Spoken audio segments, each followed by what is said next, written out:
My name is Leela Jardina, and today me and my group will be presenting how vertebrate organisms are alive based on the criterion for life, specifically focusing on regulation and acclimation. What is the criteria for life? The criteria of life consists of 7 different conditions that need to be met by any organism to be considered living.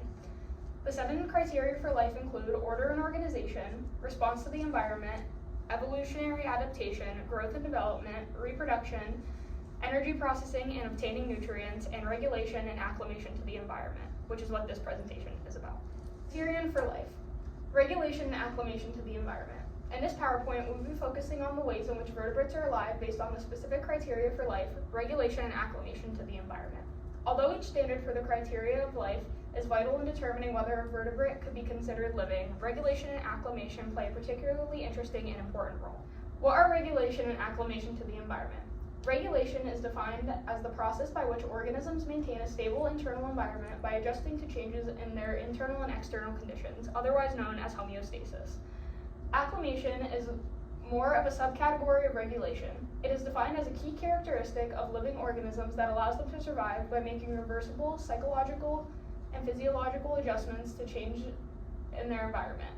Examples would include temperature, altitude, and humidity. What are vertebrates? Vertebrates are animals characterized by the presence of a backbone or spinal column. This backbone/spinal column is part of an internal skeleton that supports the body and allows for movement of the vertebrate. Main vertebrate groups include mammals, fish, amphibians, birds, and reptiles. Other characteristics of vertebrates include a developed brain, skull, paired appendages, and a nervous system. The major vertebrate groups and their characteristics consist of mammals, which are warm-blooded, have fur or hair, and feed their young with milk. Fish, which are aquatic animals that have gills and have cartilage or bone structure. Amphibians, which live on both land and water like frogs and salamanders. Birds, which are warm-blooded, have feathers, wings, and beaks. Reptiles, which are cold-blooded and have scales. How does each major vertebrate group display regulation? From mammals to fish, amphibians, birds, and reptiles, regulation is a shared criterion amongst each of them species. All major vertebrate groups regulate to meet their criterion for living things. Each major group regulates it with variance due to the difference in their anatomical and physiological structure, which is not consistent among all groups.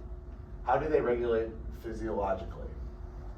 Shivering, sweating, panting, blood flow control, piloerection, and thermogenesis are all forms of body temperature regulation.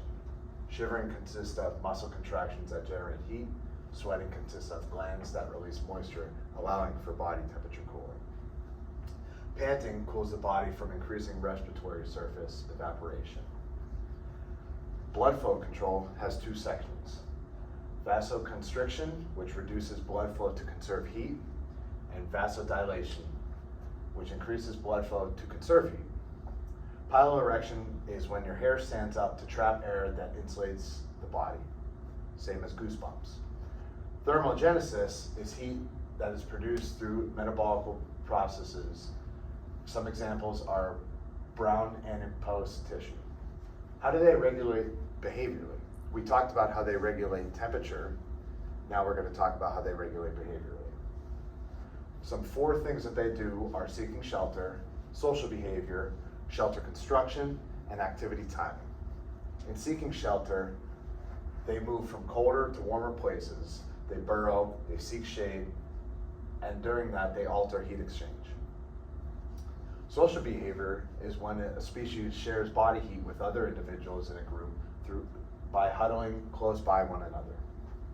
Shelter construction is building shelter to protect themselves from extreme temperature shifts. Activity timing is adjusting the timing of activities to avoid hot, cold conditions throughout the day. Now we're going to talk about fish. How do they regulate physiologically? They regulate in 4 key ways: thermoregulation, gene expression, stress response, and osmoregulation. Thermoregulation is the production of heat-shocking proteins which protect other proteins in the body from damage due to temperature changes.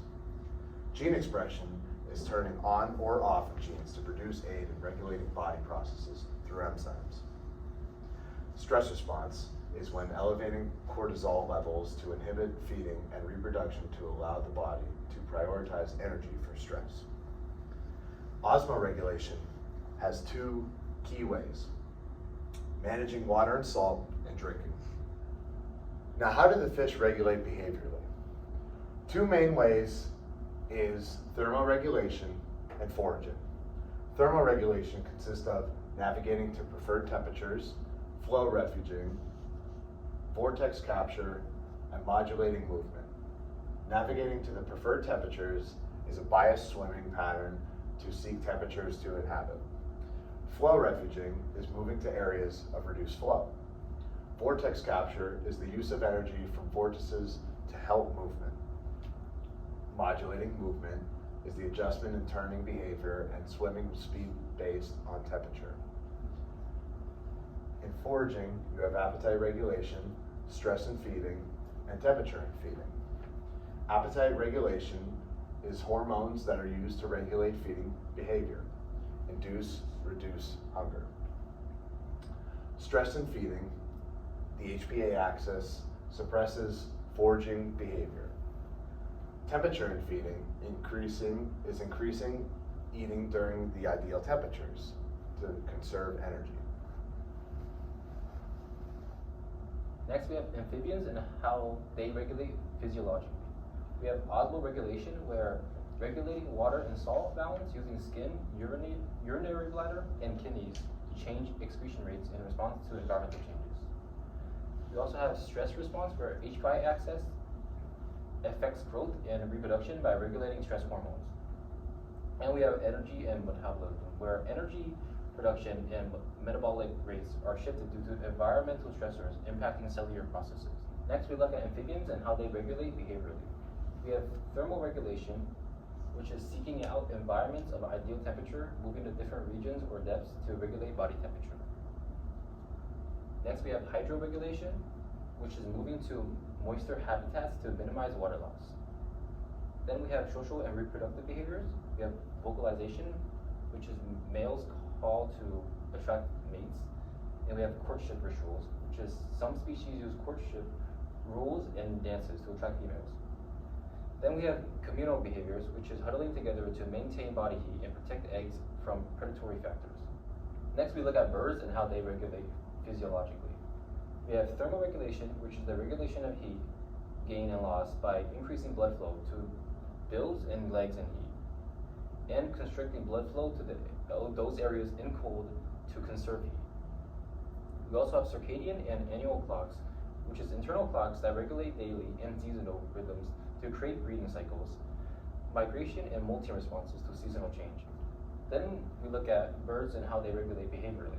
We have habitat use, migration to areas with favorable conditions, snow roosting, burrowing in snow to find warmer thermal environment, and predator protection. We also have flexibility, which is exact timing of reproduction, which can be affected by factors like rainfall. Some examples can be that birds will lay eggs after rainfall. Reptiles, how do they regulate physiologically? Cardiovascular control. Control of blood flow to the extremities to regulate body temperature. Metabolic rate. Low metabolic rates generate less internal heat, requiring less food consumption. Excretions, excreting waste in different forms to manage water retention. Skin regulation, dry, scaly skin that sheds ever so often to prevent water loss. Hormonal responses. Hormones affect behaviors and activities in response to the environment. Vitamin D synthesis, calcium homeostasis, self-exposed to UVB light to maintain vitamin D and calcium levels. Reptiles, how do they regulate behaviorally? Thermoregulation, absorption of heat from the sun in warm surface areas to improve metabolic rates, but go to shaded areas when it is too hot to avoid overheating. Hydroregulation, choose moister areas to inhabit in drier conditions for the reduction of water loss. Visual mammal regulation. In this image shows a visual representation of how some mammals use blood flow control to regulate their body temperature. Body heat is carried to the ears via blood flow. The large surface area of the ears regulate heat into the surrounding air. Visual fish regulation. In this image shows a fish migrating to areas of water with ideal temperatures to regulate. Alright, now we're going to talk about amphibian regulation. This visual represents a salamander temporarily inhabiting a moist area to regulate its own skin composition. This visual represents a bird molting in response to seasonal changes. Molting is the process in which a bird sheds old feathers to grow new ones. Now we're going to talk about reptile regulation. This visual represents a lizard that is cold-blooded, basking in the sun to regulate its own body temperature. Now to summarize what we've talked about throughout this PowerPoint, vertebrates meet the criteria for life and regulation and acclimation to the environment. Major vertegroups are mammals, fish, amphibians, birds, and reptiles. Each of these major groups share similar characteristics that classify them as vertebrates, including the spinal column and backbone, skull, brain, paired appendages, and nervous system. Though different anatomically and physiologically, all species of vertebrates display the use of physiological and behavioral factors to meet the requirements for regulation and acclimation to the environment.